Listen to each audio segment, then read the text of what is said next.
inspirado sila sa cocaine, sa salapi at sa champagne. Yan talaga ang sinabi ni VP Inday Sara Duterte, mga kababayan, dito sa namumuno ngayon sa gobyerno na nanggigipit sa kanya. At sinisipan niya si Ngagva, mga kababayan, kung bakit bigo ang kanyang bagoong Pilipinas, mga kababayan, sa nakaraang halalan.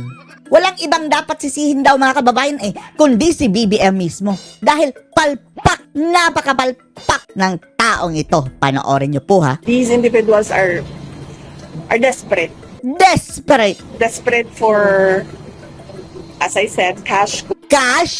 Mga walang kabusugan, mga kababayan. Kahit sobra ng yaman.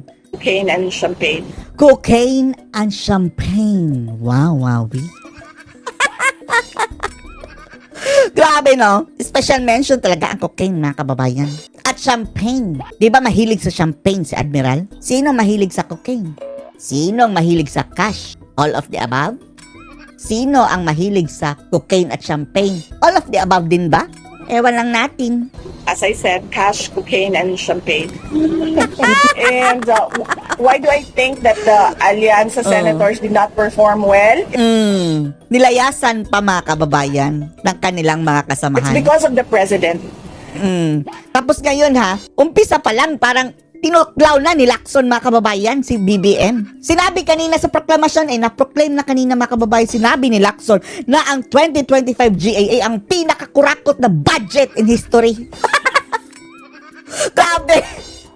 Kaka-proclaim mo pa lang, Lacson, pinitik mo na agad si BBM. Oh, buti nga. Eto kasi mga klaseng tao ang kinupkup ni BBM, mga kababayan, akala nila may loyalty sa kanya. Pero mabuti na rin yun, mga kababayan, na hindi nagpapadikta itong si Lacson. The president, the people find him wanting of his promises. And the people expect more from the president, particularly. Kaya nga, nasaan ang pangako mo, Ngagva? Di bali na yung 20, wala kang pakialam sa 20, mga kababayan. Ang importante talaga, continuity. Nasaan na? Lahat, mga kababayan, binaliktad niya. Tinigil. with regard to his work for our country. So they should not blame anyone else, anything that has happened. It's just the BBM. president. Oh, Tiongko ba yun? Oh, Tiongko. Wag mo lang isisi sa impeachment ni Sara. Talagang si BBM ang may kasalanan. Bakit sumablay ang alyansa? When I updated him and started giving Oh, may nagtanong sa kanya, mga kababayan, ano daw sinabi ni PRRD sa election result? the updates on who is for him and who is likely not for President Duterte, I didn't have any reaction. Ang nagtanong kasi niyan, mga kababayan, is yung foreign na reporter, ha? Sasabihin ng ilan, wag daw ipilit mag-English.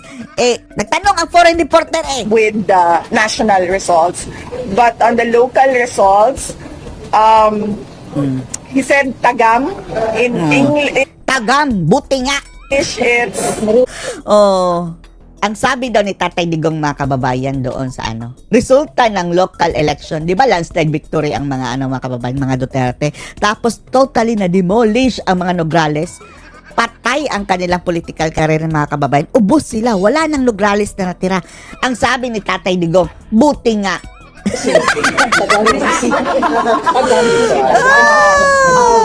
Tagam. Oh, yan ang sabi niya. Deserve. don't really deserve. Iba kasi ang ibig sabihin ng deserve, Yun nga, buti nga. Nag-iba ng meaning, mga kababayan, ngayon na ginagamit sa mga kababayan, mga kabataan. I said tagam. Tagam. Oh, buti nga. Tagam sila. So, Yun ang bagay sa inyo. Parang ganyan, mga kababayan. yes, we'll just find the translation. For local and here. Yes, for local. When sa I gave local. him updates for local. Yung mga traidor na Nograles, mga kababayan, na demolish ang political career. VP, ngayon, kumasa itong si Chel Jokno and Attorney Lai de Lima. Oo nga, mga kababayan, Nawala yung mga yutiring mga kababayan, sina Abante, sina Paduano. Tapos, ang pumalit mga kababayan, ang ngipin na si Shell Jokno at si Laila Sabadilima. Diyos ko. Sila pa ngayon ang magbida-bida mga kababayan sa prosecution sa impeachment case si VP Sara. Prosecution team sa Kamara ng Impeachment. Anong comment mo? Jonel! dito? Binaliktad ng Court of Appeals ang Kung ako sa'yo Saba, no? Saba. Naghahanap ka na talaga ng sakit ng katawan, Saba.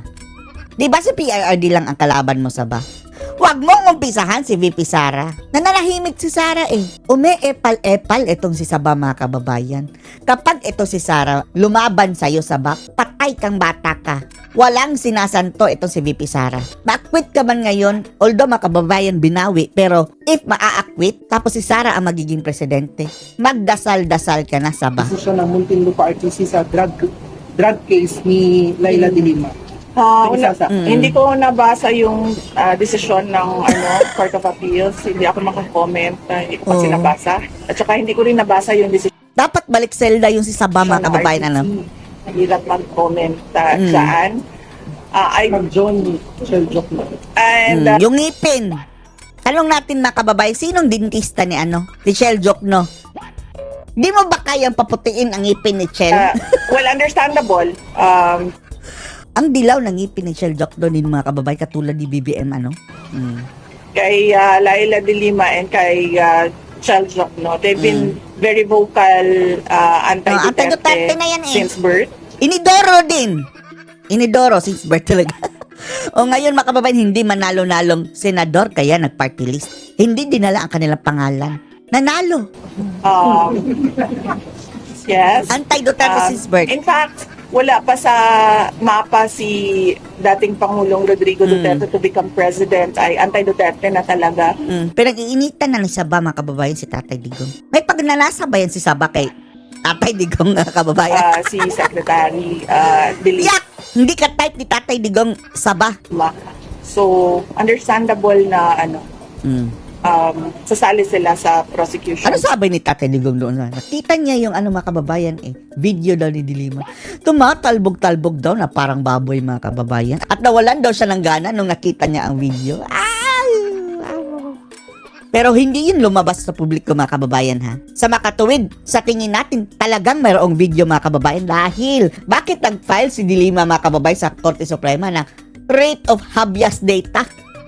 Na kung ano man daw ang hawak na ebidensya ni Digong mga kababayan na mga dokumento o mga video, ipapadelete daw ni Saba. Humingi na saklolo sa Korte Suprema. Meaning, mayroon talagang video. Hindi rin kami interesado, Saba. Kainin mo yung Saba mo. Sa'yo na yung video mo. Mahal pa namin ang buhay namin. Ayaw naming mabangungot. Last na VP, sinabi ni Representative Chua na nagtataka daw siya kung bakit nanalo yung mga pro-impeachment congressman sa 2025 election. Siyempre, yung mga kongresista mga kababayan, bakit nanalo yan? Yung mga pumerma. Dahil kulelat din ang mga kalaban nila mga kababayan Tapos, andon sa kanila lahat mga kababayan ang resources. Diba? Binusog ng binusog mga kababayan. Binuhusan ng pondo. Ang dami yung pang vote buying. Kung ganon. Nagtataka ako bakit nanalo si Congressman Joel Chua. Bakit? Ang tanong namin, magkano ang nakuha mong benepisyo Joel Chua sa ginawa mong pambibira kay Sara? Hindi ko alam. Hindi ko alam bakit siya nanalo. Update po ma'am sa birthday celebration Lagyan ng apple sa ngalangalayan ang sabi ni VP Sara. to the cake ma'am. Yung ano po yung magiging program doon ma'am? At when are you going to fly to the cake po? Okay. Sara, hey! Or invited ba? Oh yes, invited kayo lahat. Brian na. Naka-record to Brian. Naka-record to Brian. Gano'n lang kayo. Invited. Kajot lang ha. Kapag sa nakayahan pa. Okay. So, ang updates is from that campaign, June ang next namin na mga activities for June? Office of the Vice President. Ngayon, Magbe-birthday si Sara ngayong katapusan ng Mayo mga kababayan ay pupunta ata ng Dahig. Pero, hindi pa siya huhulihin doon. Sinali siya sa listahan daw mga kababayan. Baka, ingat-ingat Sara ha, ingat-ingat. Andun daw siya sa listahan ng mga persons of interest mga kababayan. end of May, pupunta kami sa Doha, Qatar. If you can remember, merong mga nakulong doon na Oo. mga supporters. Go! So, pero Maganda ito mga kababayan dahil ngayon pa lang naglilibot na si Sarah, no? Yan ang kinaiinis nila mga kababayan. Lalong-lalo na nung nasa DepEd pa si Sarah. Dahil nakapaglibot siya sa Pilipinas mga kababayan ay parang hindi man gustuhin ni Sarah pero parang na rin siyang nangangampanya dahil ang mga tao mismo ang pupunta sa kanya. Diyan naasar ang mga bangagan mga kababayan. na-release naman na sila, pero bibisitahin pa rin namin just to comfort them Yan ang may malasakit mga kababayan. sa mga nangyari sa kanila. And Thanksgiving as well sa Thanksgiving. OFWs sa Qatar. So meron kaming Qatar on May 27. And then Abangan nyo sa Qatar, meron ha? kaming Thanksgiving yon sa Doha, May 27. And then May 31, merong program, may rally doon na ICC send PRRD home doon sa The Hague, sa harap ng detention center where they call it Duterte Street. So wala akong birthday celebration for Walang this year. Lahat ito hindi siya magse-celebrate ng birthday. para sa ICC case. And yes, and then after that, meron pa kaming mga series of ICC send him home na mga rallies sa iba't ibang bansa. Inaayos lang namin yung mga Send permits him home. from the local government sa doon kung saan yung rallies. Huwag nating kalimutan si Tatay Digong mga kababayan na sa ating pagdadasal.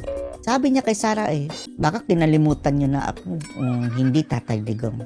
At hindi rin natin makakalimutan mga kababayan sinong may gawa sa kanya nito. Sino ang nagpadukot sa kanya? Yung mga ngagba na sinabi ni VP Sara, desperado sa cocaine, sa lapi at sa champagne. These individuals are desperate for, as I said, cash, cocaine, and champagne. Champagne. Anong masasabi niyo dito? Post your comments below.